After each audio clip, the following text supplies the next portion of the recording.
أعوذ بالله من الشيطان الرجيم. بسم الله الرحمن الرحيم.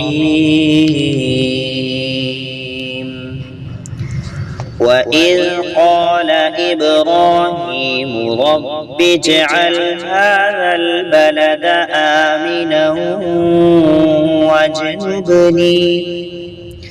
واجنبني وبني أن نعبد الأصنام.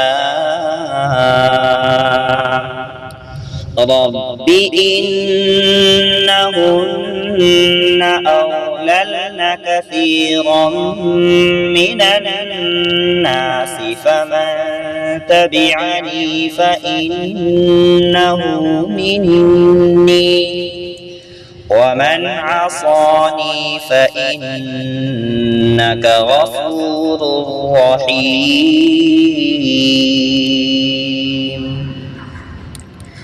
ربنا إني أسكنت من ذريتي بواد غير ذي زرع عند بيتك المحرم ربنا ليقيموا الصلاة فاجعل أفئدة من الناس تهوي إليهم وارزقهم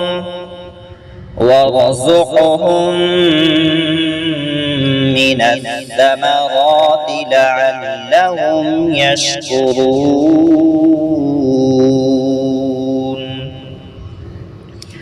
ربنا إنك تعلم ما نخفي وما نعلن وما يخفى على الله من شيء في الأرض ولا في السماء.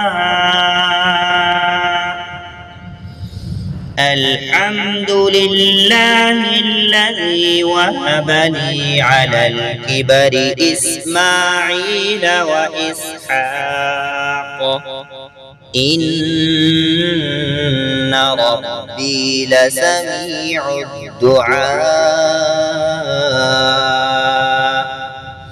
رب اجعلني مقيم الصلاة ومن ذريتي ربنا وتقبل دعاء. ربنا اغفر لي ولوالدي وللمؤمنين يوم يقوم الحساب.